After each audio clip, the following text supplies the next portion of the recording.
Welcome to this edition of Talking Outdoors. My name is Rami Rasamny, and today we're going to be talking about rock climbing in Kalymnos.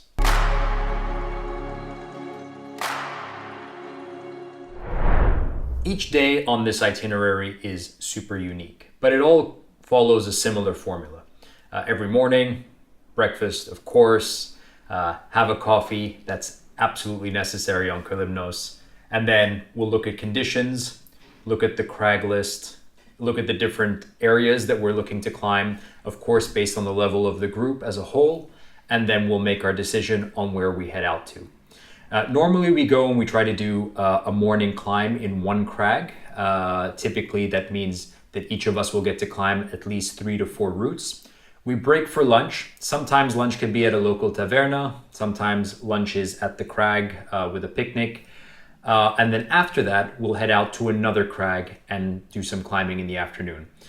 Depending on the weather, we usually try to typically climb in the shade, which means that we're looking for north-facing crags, or in the afternoon, perhaps east-facing crags or west-facing crags in the morning. So it all depends on the conditions on the island while we're there. But usually we move around in that fashion. We tend to follow the conditions and also follow the crag grades that we're looking for the team as a whole. And then usually we come back in the afternoon. Of course, there's a little bit of swimming involved. Jump in the sea at some point. There's always swimming on Kalymnos. That's kind of a staple of the itinerary. And then we rest and relax in the evening before heading out for dinner in Masuri, which is our base camp for the duration of the trip.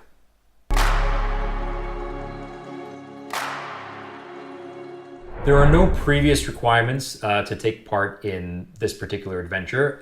Everybody comes to this trip at a different level. So some people may be coming as complete novices, never worn a harness before, never put on shoes before, never touched a wall before. But then we also go all the way up to people who are pushing into the sevens or looking to lead on multi-pitches and people with experience. So the itinerary is completely adaptable based on you. There are no prerequisites, but of course, if you do have particular objectives, what we do is at the very first day of the trip, and obviously as well before the trip even starts, we'll have interacted together and been able to set objectives for the week based on your level, based on where you're coming to this trip from, and then hopefully we'll be able to achieve those throughout the week.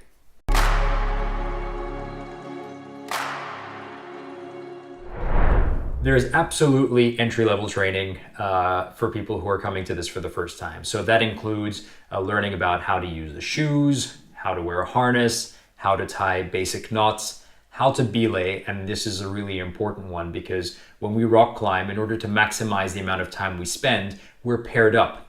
So it's 2 climbers to a rope, and we take turns belaying each other, which means holding the rope and securing one climber as they climb. We're going to be participating in learning how to secure that person. So belaying is absolutely essential. And then of course to learn the basics of rock climbing and develop good habits from the very beginning. How to shift our weight, how to use our feet, where to look, how to use the different holds. This is all going to be part of anybody's entry-level skill set when they join this trip, and it's something that we'll absolutely focus on for people who are joining us for the first time, but also people who have been climbing before, maybe indoors or maybe outdoors already, but have some habits that they want to change as well, that we need to kind of go back a little bit to basics to do. So that's something that we would also do.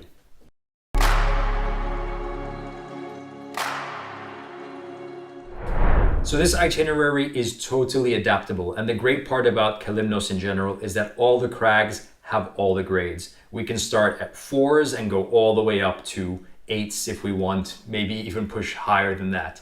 But yes, to answer this question, anybody who joins at any level, this is actually going to work out for them because we'll be able to set objectives from the very beginning of the week. We'll be able to, for instance, let's say if somebody'd like to lead a 6C by the end of the week and starting off as a 6B climber or a 6A climber, then that's something that we can work towards. If somebody would like to lead on multi-pitches for the first time, never done that before, that's something we can work on. If somebody's looking to push a particular skill set or any kind of grade, then this is something that we can definitely do because of the way that the crags are formed in Kalymnos and the way that we run this trip.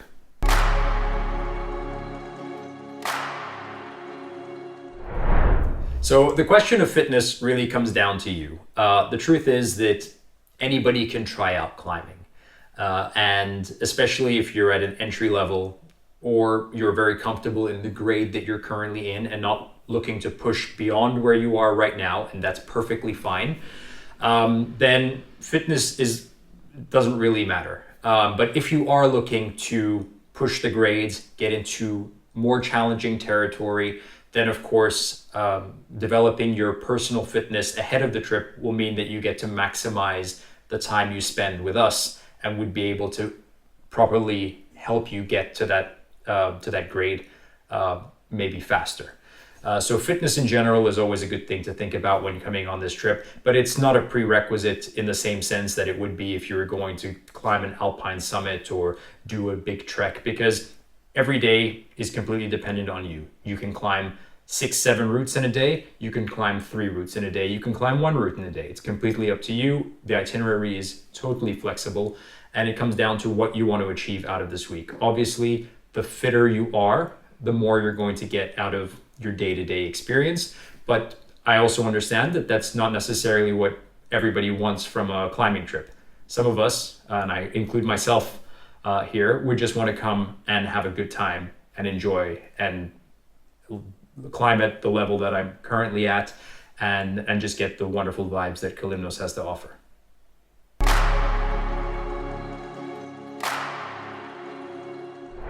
So getting around from crag to crag is interesting. We have an LHO car, so every 4 of us will be in a car together.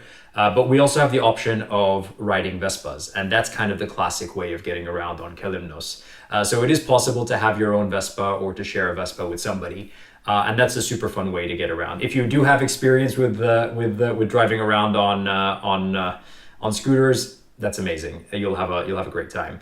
And if not, and you're willing to learn, there's also that possibility too. But if you think, no, I want to kind of save myself for the climbing crags, and I don't really want to put myself out there too much on these on these 2-wheeled machines, then I would prefer to be in the car. We also have that available. But we do move around quite often because we do like somewhere usually around 2 crags per day, and they're pretty spread out in the islands. So sometimes we could be commuting for about 20-30 minutes, going from one place to another. The views are amazing. It's great. I mean, we'll have a great time. It's flip-flops, board shorts, t-shirts, the entire trip. So yeah, it's great.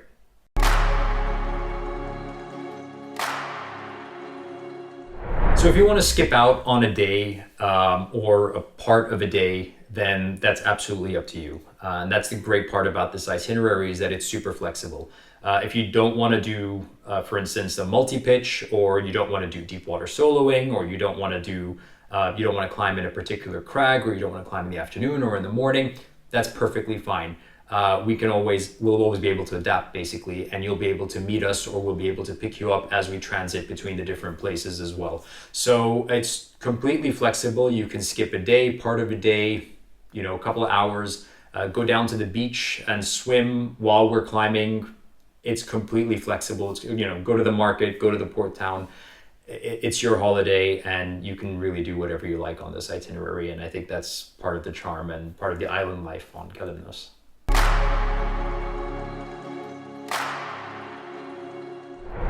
So we usually do our Kalymnos trips at the end of the summer or just before the summer. So it's kind of spring or fall season.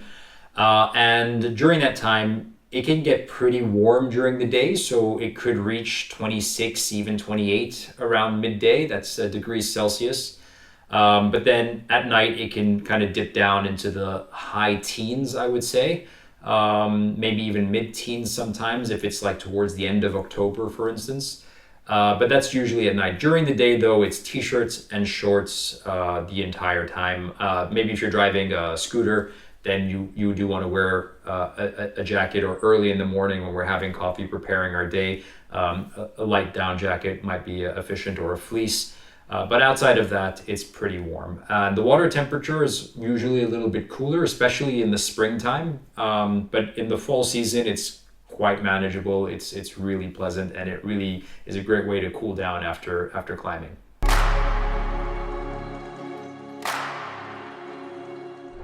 So for our climbing trips in Kalymnos, we use one accommodation throughout the entire itinerary.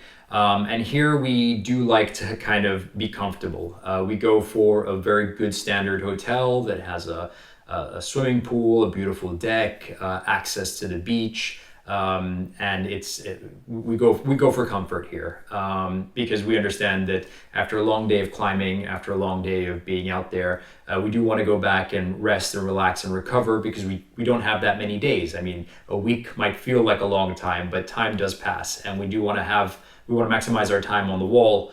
And the way that we do that is also by having a really comfortable sleep in a really nice and pleasant environment. So hotel standard is amazing. The whole package altogether just works really well. And yeah, that's what I'd say about that.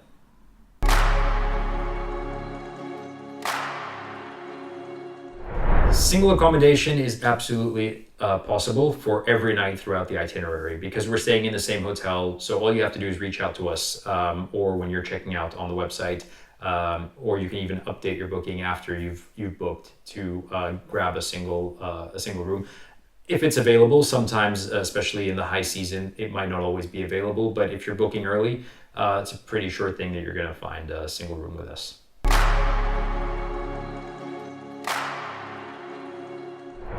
So packing for this trip is quite simple. First of all, if you're already a climber, then please do bring your shoes, your harness, your belay device or gree or ATC, whatever you use, and a beaner at least. And of course, a climbing helmet, super necessary. That's on the technical side of things. If you don't have any of those things, or if everything I just said sounds like gibberish, don't worry about it. We can rent those locally, and that's just what you need for climbing. If you're particularly attached to your rope, bring it. But if you don't have one, or you don't want to bring it, no worries, we have all of that as well. So that's no issue. In terms of what to bring as our day-to-day, so it's nice loose-fitting pants or rock climbing pants, shorts, flip-flops, t-shirts, sun hat, maybe a fleece or something warm to bring with you, just for the mornings or the late evenings if we're out. And that's pretty much it. Obviously, sunglasses, sunscreen, and bathing suits. Don't forget the bathing suits. That's probably the most important part of the trip, is to have the bathing suits.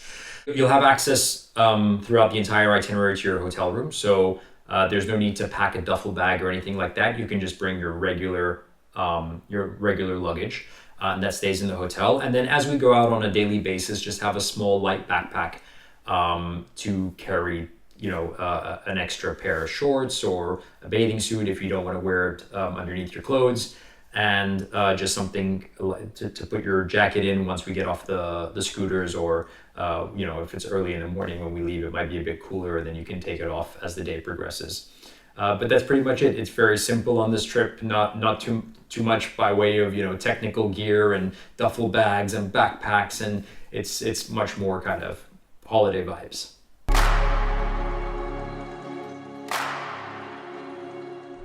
You can absolutely rent gear locally. There are lots of rental stores available where you can rent shoes, harness, a helmet, anything else that you might need.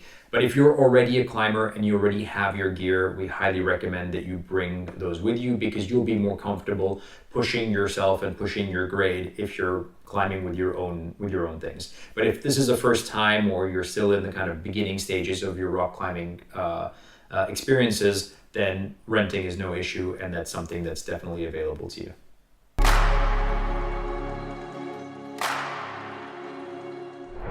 Connectivity on the entire island is pretty good. So there's always cellular network, and at the hotel we have Wi-Fi, and most of the restaurants and coffee shops have Wi-Fi as well. The only place I can think of where connectivity might be an issue is if we go for deep water soloing, or we go to Eden Beach, which is one of the crags. And on that side, it's because we're on the west side of the island, the northwest side, very close to Bodrum in Turkey. And what tends to happen is there's like a cross connection issue, and we start to pick up reception from Turkey. And some of our plans don't always are like they're not compatible with Turkish networks, and so maybe for a few hours on one day we'll have limited connection. But in general, connection is very good, and you'll be in regular contact with your loved ones or whoever you need to be in contact with throughout the duration of the trip.